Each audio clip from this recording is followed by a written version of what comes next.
نحن ليس عندنا همية نسجن نقتل، هذا واجبنا. لماذا؟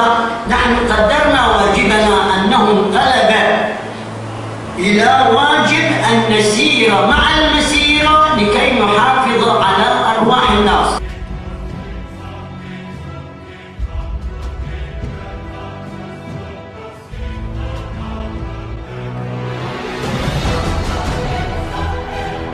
دعوة لكافة أفراد شعبنا المقاوم، رجالا ونساء، صغارا وكبار، لحضور المسيرة الجماهيرية المركزية تحت عنوان لن ننساك يا عكري، تخليدا لذكراه العبقة